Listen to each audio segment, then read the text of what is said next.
It was 10 years ago on this day, August 28th, 2013, that I began my journey through high school. It was also the first day of the very school that I was attending, Coastal High School, known then and forever known by me as Coastal Leadership Academy. This charter school, located in Myrtle Beach, South Carolina, is a project-based learning school that sought to break the norm and monotony of other high schools, aiming to provide students with an education experience driven by projects that encouraged hands-on learning, rather than relying solely on the tedium of standardized assignments and tests. It truly was a high school like no other, and meant so much to me. Today, I'd like to celebrate this historic milestone with a look at the Academy's early history, as well as share some of the memories and experiences I had there. My name is Tyler Hampton, and this is Excellence.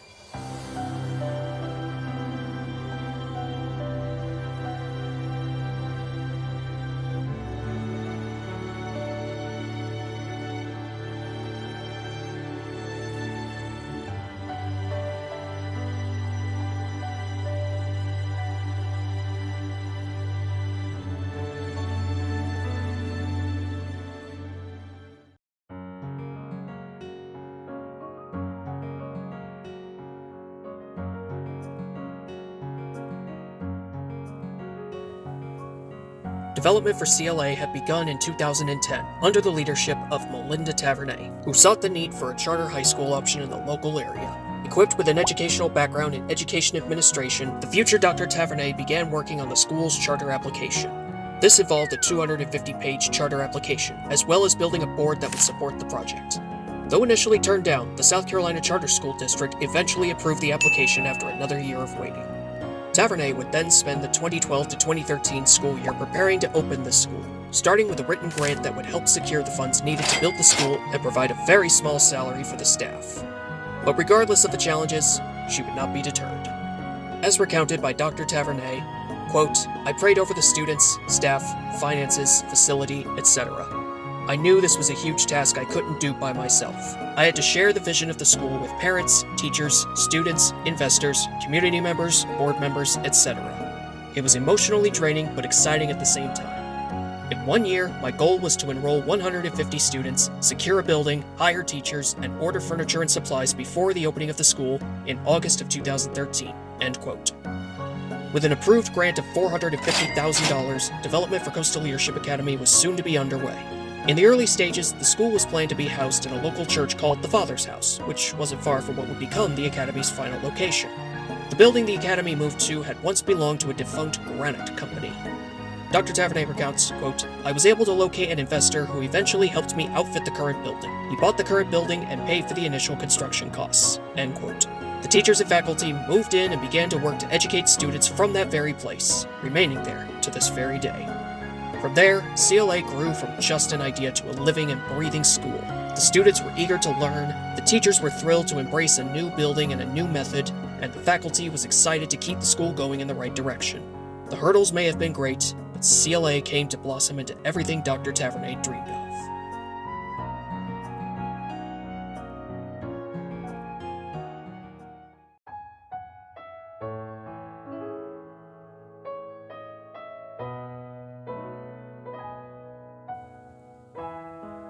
I still remember the orientation night from weeks prior, meeting in the Father's House. I still remember seeing the video introducing the very concept of project-based learning. But most importantly, I still remember the day that I arrived as a student, the very first day of CLA's life, my first day as a 9th grader. For the past 8 grades, I had been going to schools where the only friends I had were the ones I made in class, never seeing them outside of those schools. This was a different experience for me. I was going on this journey with people that I knew, friends I had known since childhood whom I treated like family, and even more friends to come whom I regularly saw outside of school, even in the years that followed. I was excited for something different. I was excited to see someone's dream coming to life and impacting students in a big way. And the year that came to pass was, in my eyes, a smash hit success, a sentiment shared by then Principal Tavernet. Dr. Tavernet recounts, quote, "It was incredible to watch students arriving in their new uniforms and walking into the building. Just a few years earlier, this had all just been an idea in my mind.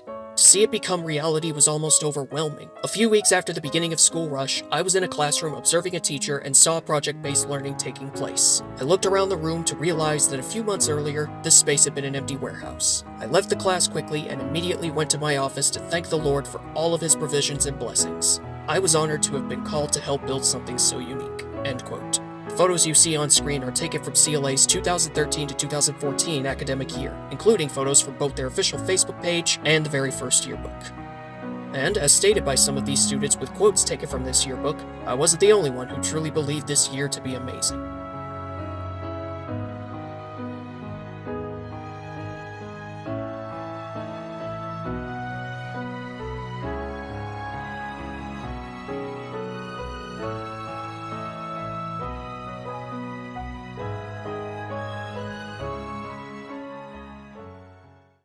How do you spell Prometheus. I know how to pronounce it. How do I spell it? That's how you spell it. After the first year, I was ready to go back for more.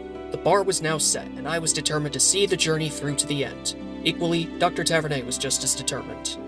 As she recounts, quote, "I knew the Lord had led me to undertake this project. I also knew He alone would make it succeed. By the end of the school year, we finished up with $75,000 in surplus. God showed himself faithful, and we were ready to start a new school year." End quote. And so, for me, 10th grade came, with more teachers and students than before, and more friends that I would grow close to, each impacting my life in many differing ways. Perhaps the closest friend I had during this time was one Nathan Dempsey, who had arrived at the academy during the second semester, not long after the departure of another friend whom I still miss to this day, Sierra Stone.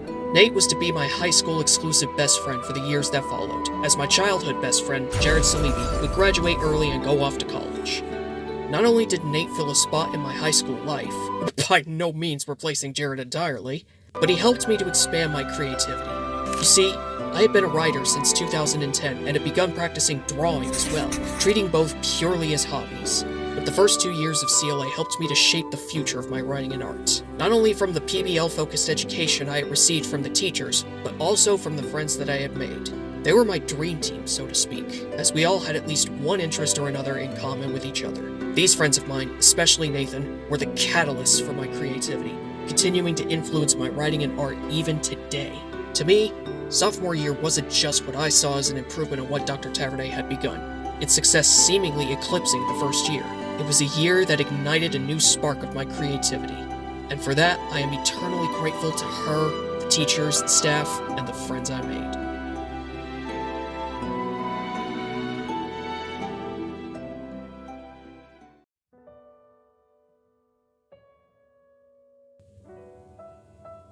Once again, I was raring to go for my junior year, CLA's third year, but by this point, change was in the air. Though everything outwardly seemed fine with the academy, its staff, and Principal Tavernet, behind the scenes, challenges were piling up. As Dr. Tavernet recounts, quote, "I learned so many things through CLA. In 2014 to 2015, we enjoyed another successful year and took on another building project. The school was growing and we had an enrollment waiting list for the first time. It was extremely difficult to manage the business side of CLA while handling the academic side. I worked through another grueling year and put as many supports in place as possible. I hired a bookkeeper who was able to help me manage payroll, accounts payable, etc. In the spring of 2015, I let the board know that I could no longer manage by myself and would definitely need an assistant. We decided that I would become the executive director of the school to handle the business side, and a principal would be hired to handle the academic side. We followed through and hired a new principal." End quote. I knew little to none of what was happening back then. I could feel the change in the air, and I could only grasp so much of why Tavernet was leaving the very school she had planted. But I reached out to her, and she not only recounted all of the aforementioned historical information, but also elaborated on the events leading up to her departure. Quote, "During the winter, I began experiencing health problems due to the extreme amount of stress, and told I needed to leave my job due to the stress levels I was experiencing. In January 2016, I was on my way back from the doctor to hand in my resignation, when the CLA board chair called me to ask me to take over the principal role until they could locate an interim principal. I stayed a few more weeks to make sure CLA was cared for and able to keep moving forward. I handed in my resignation in February, quietly left CLA to rest and recover." End quote. For those that may or may not know, charter schools are not like your traditional schools. They are a non-profit organization that provides instruction. Me and the rest of the students knew that this school was a different kind of experience, especially the PBL Center curriculum. But that slowly began to fade away, with traditional assignments and lectures now becoming more and more prevalent across non-elective classes. Fortunately, the PBL aspect of learning never left, still remaining predominant, but it was slowly becoming outshone. For me personally, it was also a somewhat challenging year. The sudden increase in non-PBL lectures and assignments was jarring, to say the least. Furthermore, scheduling conflicts meant that I would be unable to take an in-person Spanish class, which was required for graduation credit at that time. Instead, I ended up taking an outsourced online course for Spanish, which had its own challenges. But, regardless of the challenges I faced during this year, it still had upsides. As I said, the projects of project-based learning didn't leave. And despite the increase in traditional curriculum, the projects themselves also seemed to improve greatly. In fact, this was where I started to dabble in the concept of film projects for some of my classes, dated and cringeworthy as they are. The global war on terror is getting out of hand! Get to work killing! Boo. Butterfly. Por supuesto que es el exterminador! I don't like my Facebook post. Wake up! Well, we have penguins. Seriously, penguins! These two are playing some video games. You ruined it! Diga exacto una vez más y yo voy a matar con un lápiz! Next on Tea Time with Brennis. And that's not to mention the introduction of perhaps the highlight of my latter 2 years, the LARPing Club. At the very end of the previous year, Stephen McClellan Carnero coordinated a school-wide LARPing event to be held at one of the local parks, which I attended. And the event turned out to be such a success that it would pave the way to a full-fledged after-school LARP club, containing highlights that still influence my writing and art to this day. The departure of Dr. Tavernet may have saddened a lot of teachers and students, including myself, but I was determined to make sure that the school she started would continue to live on and impact more students and teachers in the years to come after graduation.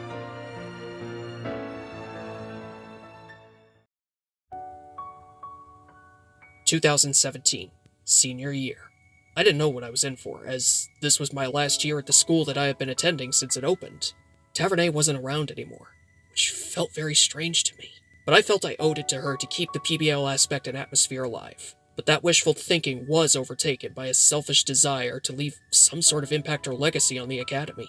Senior year was a big challenge for me. Aside from getting my first job during the summer leading up to this academic year, the classes in particular were especially challenging, as I was taking physics, personal finance, and GovEcon. The latter two classes were especially less PBL-driven than others. Not only was I working on gathering enough credits for college, this time with an in-person Spanish class, but I had also let my focus on this year's continuation of the LARP Club drive me near the point of insanity. Steven had graduated at the end of last year, and now the club was in the hands of another close friend of mine whom I had known since the first year, Christian Moore. He had approached me and asked if I wanted to be a joint coordinator with him, as he knew my passion for creative writing, storytelling, and overall nerd knowledge of fantasy RPG video games would help him greatly. I accepted, and began working closely with him on coordinating the LARP Club for its story and co-game mastering with him. But, as I said, this drove me near the point of insanity. I was fortunate not to be consumed by any sort of neglect for my classes, but I might as well have been. Piling creative differences between me, Christian, and other students and teachers who were a part of the LARP Club eventually led to my abrupt departure, which left me depressed for some time. Where the adventure went after my departure, I would never know, even years later. But given how much time was left in the year, I couldn't afford to care. Though I would learn valuable lessons in the aftermath, and my time at the LARP Club would give me inspiration for future stories, even today, it truly felt like I had failed in my desire to leave some sort of impact on CLA's first 4 years that would be remembered. After all, the graduating class for this year was made up of a majority of students who had been around since the first year. We were the first freshman class ever. That's what made the graduation ceremony important. Is what I would say, but the students, specifically the students, not only made me heavily scrutinize the yearbook for this year due to some design choices, but they also completely flubbed up 2 segments of the ceremony. Our only redeeming factor was departing as an instrumental of Radioactive by Imagine Dragons signed us off.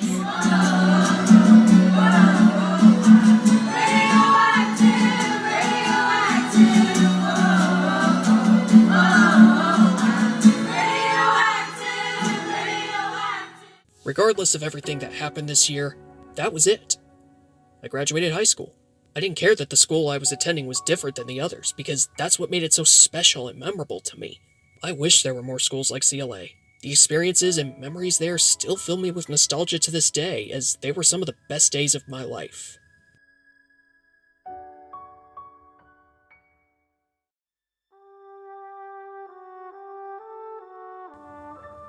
I haven't returned to the academy since I last set foot off the property on the last day of the 2016 to 2017 year. My last interaction at all was going to see Nathan and a handful of other close friends graduate the 2017 to 2018 year. By the way, Nathan, I still haven't forgiven you for tossing your CLA polo shirt in a bonfire. The ceremony truly felt like it was the epilogue for my journey with CLA, and I still felt the ripples of the sadness I had trying to grasp the fact that Dr. Tavernet was no longer around to see the fruits of her labor. In addition to having not returned to the academy, my knowledge of where it has gone from there is limited. Not all of the teachers and staff for the first 4 years are there anymore. I do occasionally see the academy's posts in my Facebook feed every morning, and I do know that some of the students I share classes with in my senior year would eventually graduate in 2020. I can't imagine how crazy of an experience that was. Thanks a lot, COVID. And I just learned that this year, in 2023, the school has changed its name to Coastal High School and changed its mascot from the Archers to the Hurricanes. Whatever this school is called, though, it will forever be remembered by me as Coastal Leadership Academy. I am glad to see that the Academy is still around, and glad to see that the concept of project-based learning hasn't gone away. In the years since, a lot has happened. Not just in my life, but also in the lives of other students, many of them my friends. Some went to college and graduated. Some have gotten married and started families. Some are now pursuing their dreams and careers. But some, like myself, have no idea where we're going next. I never graduated college, dropping out after 1 year.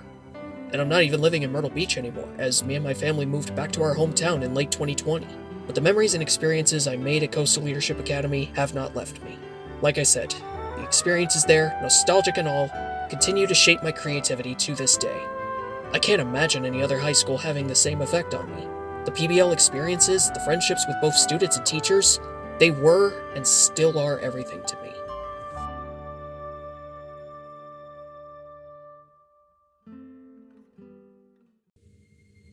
Melinda Tavernet created a school like no other, and for that, I am grateful. Further speaking to the impact CLA had on both of our lives, Dr. Tavernet had this to say when I reached out to her. Quote, "My role at CLA was to take the vision I was given and make it a reality. There were many obstacles along the way, but I have never felt the Lord's provision more in my life. Knowing that you benefited from my efforts makes all of the hard work worth it. I know there are more students who appreciated this new option for high school. It was my purpose at that time. I learned so much, and for that I am grateful. I have since written 2 other charter applications that were also approved. I have consulted on multiple new schools across South Carolina and North Carolina. Right now, I am thrilled that the Lord has given me a new opportunity to transform a failing school in Marion County. This is my 2nd year as the principal at Easterling Primary School. It's very different from high school, but I love my wee foxes just as I did my archers. Thank you again for your message, and I am so very happy that the Lord gave me the honor of being able to pour into your life through a charter school called Coastal Leadership Academy." End quote. Now and always, in the hearts and minds of those who were there at the beginning, Coastal Leadership Academy, forever. Aiming for excellence.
This is a picture that was taken on the last day of my freshman year.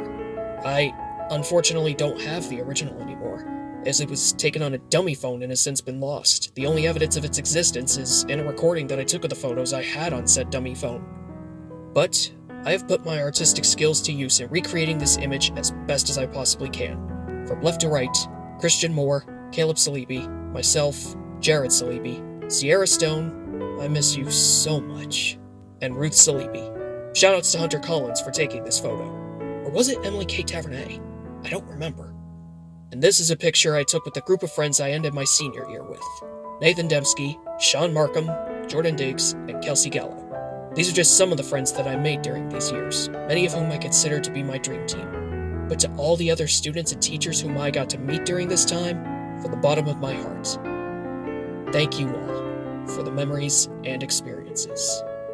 I will never forget them.